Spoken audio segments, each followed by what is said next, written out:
Hi, I'm Dawn. Welcome back to my channel. Hey, I've got a few things to talk about today with you, a few things to share. We'll be talking about some crochet makes, some things that I've finished lately. Also, a couple of crochet books that I've purchased recently and I'm really enjoying. And also, a Dollar Tree haul. I did hit up my Dollar Tree recently and picked up some yarn and a few other things there. So I'd like to share those things with you. I think I'll jump right in first and talk about one of the books that I bought recently. This is No Sew Mini Amigurumi. Yes, I can talk today. By Jenna Tatu. Her YouTube channel is Crochet by Jenna. She's really a fun person to watch. She has a lot of energy. She's very encouraging, and I've really enjoyed her channel. So as soon as I found out she was coming out with a book, I jumped on Amazon and ordered it, and I'm really enjoying this book because these are no sew, which, you know, if you do crochet as often as I do, you know that sewing can take a lot of time. So these patterns are no sew, and it's just full of all kinds of cute little patterns with good instructions.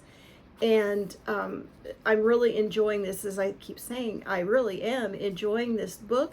It's set up in certain groupings. So for example, there's a barn animal or farm animal group. There's a water animal group. So anyway, I think that you would really enjoy this book if you pick it up. I think it's well worth the price. So I want to show you a couple things that I have made recently from the book, and I think you'll find something interesting along with this. So the first one is this jellyfish, and you can see that this jellyfish is pretty good. It's as big as the length of it is as big as my head, but this came from the mini amigurumi book, and it was just, I think, the yarn that I used a really super bulky Bernat blanket yarn, but I love this. I love the colors, the variation in the colors on this, and it's really super soft. I think I went a little bit overboard with making the little curly cues for the jellyfish, but I had so much fun. I actually learned how to make these following her pattern. So that was the first thing I made. I haven't quite decided what I'm going to do with this, but it's really soft and squishy, and just I really am happy with how this turned out. The next thing I made from her book is a little bear. Now, interesting, this is again a pattern from that book, Mini Amigurumis, No Sew, and this is a little bear. I think it turned out really cute. I used some of the yarn that I bought from the Dollar Tree that I'll show you here shortly. But this took me just an evening of sitting and watching TV to put together, and I think it came out really cute. The thing I have to share with you though is if you're working on this, make sure you're paying attention where you put the tail. So here's the little bear's tail. Mine, I must have been really enjoying what we were watching that evening because my tail was down here where it didn't belong.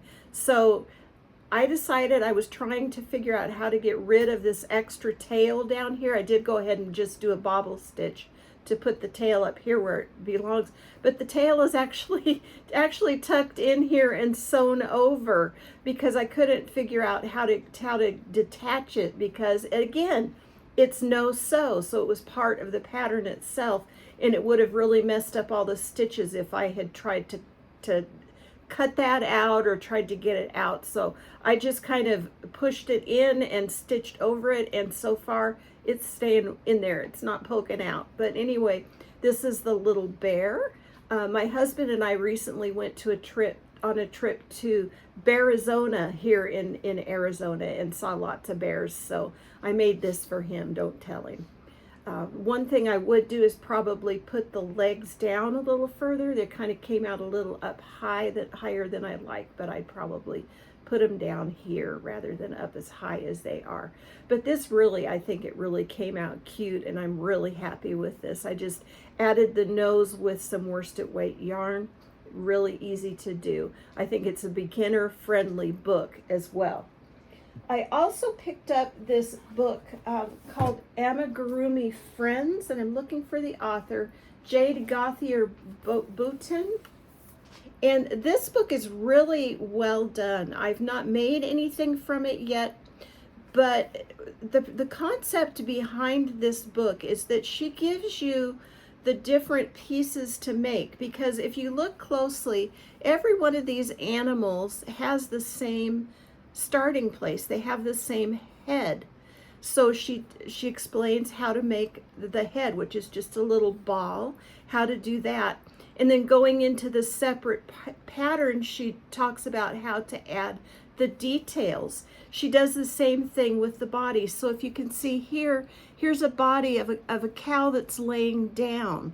Another one over here that's laying down. She's got little animals that are standing up, animals that are sitting down. So the body types, again, are interchangeable, so that you can make a head of a bunny that's laying down, or the head of a bunny that's standing up. So I really like the concept of this book. She also talks about using different weights of yarn. These are all done in worsted weight yarn, but she has a chart in here that shows different yarn weights, and also the crochet hook that you should use with each different yarn weight, and she goes all the way up to those super bulky yarns. So I'm really looking forward to making something from this book. I really am interested. I've been poring over it. Again, there's just lots of animals, lots of ideas. I think this will be a really good book for making little animals for friends and family. And again, this one came from Amazon, and it wasn't horribly expensive or anything like that. So I'm looking forward to this book. Last but not least, we're going to go through, I'm going to bend down here and grab it, but we're going to go through a little bit of an Amazon, I got Amazon on the brain as usual, a little bit of a DollarTree haul. So my local DollarTree can really be hit or miss. Sometimes they can have lots of stuff. Sometimes it's very hard to navigate the DollarTree because there's so many boxes and things in the way. But this trip turned out pretty well. One of the things that I always look at my local DollarTree are socks. My youngest son is an associate pastor, and he also works with a college ministry, so he likes fun socks. So I've been finding some really good ones the last few times I've been there. And again, these are $1.25 a pair. He can lose them, and he hasn't lost much, but this is one pair that I picked up just as an example. Here's an Oreo pair. Here's a Marvel X-Men pair of socks. Pop-Tart socks, if I can get a hold of it. Pop-Tart socks. Just lots of different styles. And I've been buying them now for my older son as well. So they're getting new socks here coming up. But just, they're fun to look at. And I do find some for myself sometimes too. Now the big thing that I was so excited to see is one of the things that's super hit or miss at my DollarTree is the yarn.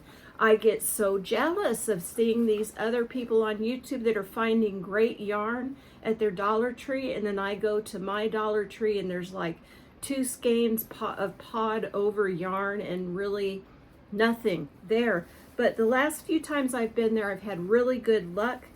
I've picked up quite a bit of this Just Chenille yarn. This is $1.25 a skein. Now, just as I mentioned, I used this yarn to make this little bear, and it didn't quite use all of a skein. I have a little bit left over. So I think this would be a really reasonable alternative if you were looking to start doing crochet fairs or crochet markets. And these would be, Hope, be quiet. My little Maltese is over here talking to us. But this would be a good alternative to the more expensive yarns if you wanted to try and see how working with chenille yarns works out for you. So I found several different colors. I found white and yellow and black. I also found this fun kind of medley yarn, and this is really pretty. It's a blue. I've found a red color in the past, and then the brown that I made my little bear with.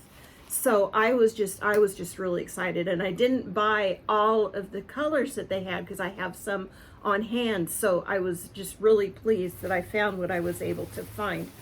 I also decided I would buy one of their crochet hooks to try out. Again, $1.25. Crochet hooks are expensive, and I could never find the one I want. Anyway, it's always stuck somewhere, maybe even behind my ear. But I thought I would try this crochet hook and see how it is. I'll let you know. And it's a 5mm, so it's the size I use to make the little animals I make. And then last but not least, just kind of a little self-care fun thing. I picked up this Yardley body mist. It is a rose smell, and it's really nice. I really like it. It's not heavy. It's not like a strong, sickening rose smell, but just something kind of refreshing. I'll bring it closer so you can see. I live in the desert, and it's just been so hot this past summer, so I thought that might be something refreshing just to keep in my bag and make me feel like, well, I smell better even though I'm sweating like crazy. So anyway, that is my story. That's what I found at Dollar Tree. These are the critters I've made so far. Some books, some socks, some rose smell, all kinds of fun things. So if you haven't subscribed, please consider doing so. I would really appreciate it. Also, if you like this video, please hit that like button. Feel free to comment. Tell me what you think of the yarns I've found. What do you think of the little animals I made? And I will look forward to speaking with you soon. I hope that you have a great, blessed day. Thanks so much for watching.